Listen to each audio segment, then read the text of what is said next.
Okay, so I'm making this video of our sprinkler system, not our sprinkler system tour, but like kind of how like MaxiPaws work and like kind of like that kind of stuff, like how they work and how like the physiology of them are and how to adjust them. They're pretty easy. They're good sprinklers, but first I just wanted to say that last time I showed you guys our sprinkler system, this one was like more bended like that way. I actually kind of like dug it out a little bit and like moved it that way, and I also added a different nozzle to it.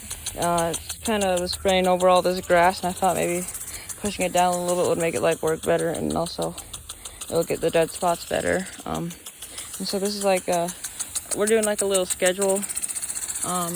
We're doing like a normal schedule, but at this time, because we're getting these little things, these little containers. We want to see how we're putting them like in the dry spots and some green spots, and see like how much water it gets compared to the other parts of grass. Like this part, like by the time it comes on, by the time it turns off, we'll see how much water is in here, you know.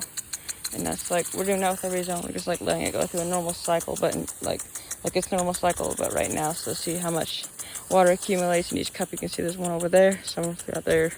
We also got some in the back, but this is just the beginning of our cycle. But I wanted to show you guys how like the MaxiPaws work, and if you all don't know how to adjust them, then you can learn from this video, because one of the people I know was they were asking me how that was about the MaxiPaw, and their little thing right here, this thing right here was stuck up and it was spraying in a circle. That's the way to make it go in a circle, and I told them, well, try flipping it down and adjusting these little what's it called, these little these little knobs or whatever, and it'll like stop it. So like there it is, so it stops, and it's basically spraying 90 degrees. It stops there and it goes back this way. So that's how you adjust them. So you basically just move these like that, you know. You move it more this way, it'll spray more that way, you know what I mean? As you can see, if I like move it more this way, it'll stop like somewhere around there. Let's see. Yeah. You can see that it's like stopping more. So I can put it back to normal, it'll stop back where it was, or a little bit more, a little bit more.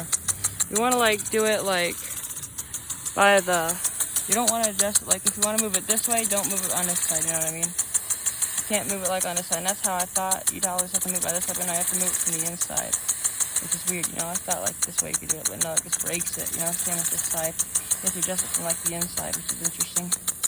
And so yeah, that's how you adjust it. And then if you notice like on the inside, see this thing whacks back and forth, and then the little spring in the middle, you can set it like at a certain area. Like you can see, like I don't know if you can see well, but there's like an area here you can set it, an area here, and an area here where you can set it. And if the more that way you set it, the more fast it will tick, and the more fast it'll go back and forth. So you can see it'll make the spring tighter and it'll go back and forth faster. And then the nozzle is like that yellow thing. Usually most of them have blue ones, but I put a yellow one in there and it shoots out more water than the blue ones. So that's how it goes. That's how it does. I also kind of dug up that one over there a little bit, and it works better. I put a new nozzle in it. It kind of faces more straight, so it's doing good. But anyways, yeah. And then this is like the top. Some of them don't have the top, such as that one over there. Let me see if I can get a good view. Okay, here's this one. This one doesn't have the top.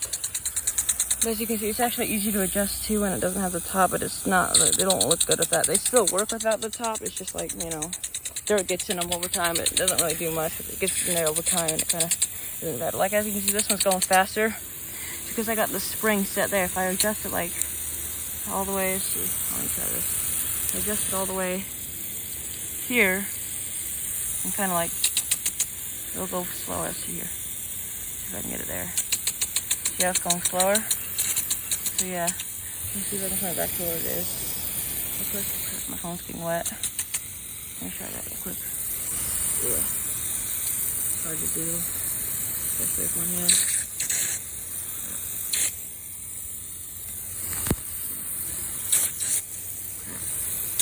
Hard to do. Come on. Yeah. Something like that is close enough. There we go. Dang, my phone's wet. But anyways, I got the screen dried off. That's that one. And then, for example, this one, right here, this one's still the same. It's got the same nozzle too. But like this one has a top also. And look at the inside. Another way, you see that little circle spring looking thing right there? That thing, as you can see, like there's like a spread looking thing. When it goes, like when it ticks faster, it turns to go the other way. You can see the square goes up and it goes back and forth faster, and then it goes back down so it can go past it. Then when it goes back up, it'll tick really fast and it won't be able to go back and forth, you know? It'll go like back and forth like that, but not very far. So the farther it goes back and forth, the more slower it'll tick. And that's why when the spring you set it to be tighter, it won't be able to go that far back because it'll be tight. And when it's loose, you'll be able to go like really slow. But that's about it. That's how these things work. They're pretty cool. They're a good sprinkler. Rainbird's the best. This one has a blue nozzle, as you can see. Oh, another thing. To adjust the spray, this is what this thing is, this little screw thing. So as you can see, when you turn it turn it clockwise, it'll make the spray pattern more like, I don't know, I call it fat, but it doesn't really, like sprays more fat. That's what I used to say, I don't know why. But it sprays like, it mists more, I guess. Or sprays more wide or something like that. It doesn't go as far, you know? But when you turn it counterclockwise, and it'll spray more skinny, is what I used to call it. But I don't know, it sprays more farther, more narrow, something like that. And it sprays more far also. As you can see, hold on. You can see it's like, looks more skinny, doesn't, there we go. Probably most people know this, but that's basically all you do, you know. It's cool. Anyways, I'm gonna put it back to normal. Yeah, that's all you really do for these MaxiPaws. They're really cool. Hopefully I'm not forgetting anything. Go back to where it was. A lot of people, some people, it has like this little flathead screw looking thing where you can use a flathead screw to do that. But, I don't know, it's easier. Usually the new ones are harder to do. But the old ones, like they're easier, they'll go back and forth easier. Or they'll be able to turn easier, so you'll be able to use it with your fingers. Usually I've been able to use it with my fingers, but you know. Anyways, that's about it for this video. Hope you all enjoyed. That's basically how the MaxiPaws work. Hope you all enjoyed this video, and I'll see you some other time.